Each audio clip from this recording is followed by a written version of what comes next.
तूफानी सरोज ने सदन में खड़ा कर दिया तूफान। सरकार की बातों पर ही सरकार को धो डाला और वो पहलू उजागर किया जो किसी को दिखा ही नहीं। तूफानी सरोज बोल रहे थे, सत्ताधारियों की पोल खोल रहे थे और सत्ताधारी बगले झांक रहे थे। तूफानी अधूरे विकास की पूरी कहानी बांच रहे थे। अखिलेश यादव ने सुना भाषण तो कहा वाह तूफानी जी वाह। शिवपाल सिंह तो खुद सदन में बैठे मुस्कुरा रहे थे। सरकार की आंखों में आंखें डालकर ऐसे किसी ने नहीं धोया जैसी तूफानी ने तबाही मचा दी। ये सत्ता पक्ष के लोग यही रट के बैठे। 2017 के पहले कुछ हुआ ही नहीं। डबल इंजन की सरकार 2 मिनट तो ये कहते हैं 17 के पहले कुछ हुआ नहीं, इसके बाद 3 मिनट अपने क्षेत्र की समस्या बताते हैं, तब 3 मिनट अपनी क्षेत्र की समस्या में इनका जाता है। तो ये है समाजवादी पार्टी के विधायक तूफानी सरोज। तूफानी सरोज ने आज सदन में जो धुआंधार भाषण दिया उससे पूरे सदन को हिलाकर रख दिया, सरकार को झकझोर कर रख दिया और अपनी ही पार्टी के नेताओं को चौंका दिया। किसी को उम्मीद नहीं थी कि तूफानी सरोज माइक पर खड़े होकर जब बोलेंगे तो तूफान ला देंगे और मुद्दों पर सरकार को ऐसा घेरेंगे कि इनकी बोलती बंद हो जाएगी। सदन में नेता प्रतिपक्ष माता प्रसाद पांडे बैठे थे, उन्हें भी नहीं पता था कि तूफानी आज क्या तूफान लाने वाले हैं। शिवपाल सिंह यादव बैठे थे, उन्हें भी उम्मीद नहीं थी कि तूफानी सरोज इस तरह से तूफान खड़ा कर देंगे। तूफानी सरोज ने माइक संभाला, बोलना शुरू किया और उसके बाद सरकार की बोलती बंद कर दी।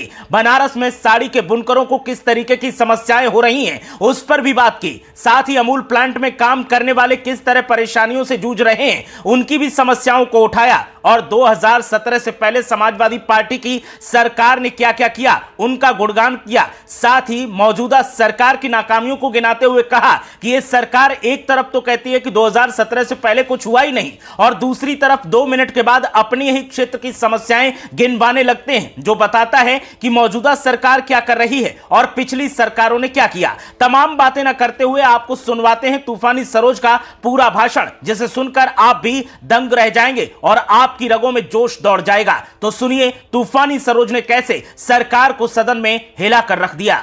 मैं आए वाराणसी से चल करके आता हूं। मैं वहां पे आपका ध्यान जो है साड़ी उद्योग जो पूरे देश में विश्व में प्रचलित है, बड़े पैमाने पर साड़ी उद्योग बनारस में चलता है, लघु उद्योग है, कॉर्पोरेट जगत सब है। लेकिन इस सरकार जब से आई है तब से उन सरकारी साड़ी के बुनकरों के प्रति जो है इसका रुख रवैया ठीक ठाक नहीं है। समाजवादी पार्टी की सरकार थी 2017 के पहले, इन्हें जो है बिजली के बिल में बड़े पैमाने पर सब्सिडी दी जाती थी, रेशम का धागे का सब व्यवस्था दिया जाता था। ये सत्ता पक्ष के लोग यही रट के बैठे। 2017 के पहले कुछ हुआ ही नहीं। डबल इंजन की सरकार 2 मिनट तो ये कहते हैं 17 के पहले कुछ हुआ नहीं, इसके बाद 3 मिनट अपने क्षेत्र की समस्या बताते हैं जो है, तब 3 मिनट अपनी क्षेत्र की समस्या में इनका जाता है और 17 के पहले कुछ हुआ ही नहीं जो है। तो ये अब मैं कहना चाहता हूं, ये भी आप सुन लीजिए, आप कर्ज देने में आगे हैं, लोन देने में बहुत आगे हैं, कर्ज लेने में भी आगे हैं।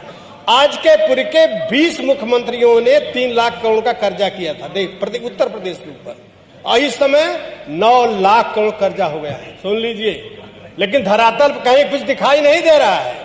इस समय उत्तर प्रदेश के ऊपर 9 लाख करोड़ मतलब 3 गुना हो गया और धरातल पर कहीं कुछ नजर नहीं आ रहा है। केवल आप सब लोग जब खड़ा होंगे तब यही कहेंगे 17 के पहले कुछ नहीं हुआ, 17 कुछ नहीं हुआ। मैं तो कहता हूं 17 के पहले समाजवादी पार्टी की जब सरकार थी हमारे वहां, तो उत्तर प्रदेश उत्तम प्रदेश की तरफ बढ़ रहा था, उत्तम प्रदेश की तरफ बढ़ रहा था, जो है चौतरफा विकास दिख रहा था। मेट्रो की शुरुआत हुई, आइकाना स्टेडियम बना, कैंसर हॉस्पिटल बना, तमाम बड़े बड़े इंडस्ट्री हुए, आगरा लखनऊ एक्सप्रेस हुआ। लेकिन इस सरकार को कुछ लघु नहीं देता है। लघु उद्योग की तरफ मैं आपको बताना चाहता हूं कि ये हम वाराणसी से आते हैं, हमारे यहाँ यूपीएसआईडीसी करखियाव इंडस्ट्रियल एरिया बनी हुई है, जहां तमाम छोटे छोटे उद्योग हैं। अब मैं आपके माध्यम से वहां के मजदूरों को पीड़ा बताना चाहूंगा सरकार को और मदद भी चाहूंगा। इतना बड़ा शोषण वहां के कर्मचारियों को हो रहा है। अमूल जैसा भी प्लांट वहां बैठा हुआ है, 12 घंटे का 9,000 से 10,000 रुपया पेमेंट दिया जाता है। मैं आपसे संरक्षण चाहता हूं कि सरकार जो है मिनिमम वेज रेट के तहत उनको पेमेंट दे और ड्यूटी कम 8 घंटे से ज्यादा न कराए। ये शोषण हो रहा है, बड़े पैमाने पर शोषण हो रहा है। और उसी इंडस्ट्री एरिया से एक नाला होकर गुजरता है, जिसको कंपनियों द्वारा अतिक्रमण कर लिया गया है और बरसात के सीजन में जब वो चौकअप हो जाता है तो गांव के अगल बगल के गांव में लोगों घरे में पानी घुसने लगता है जो है।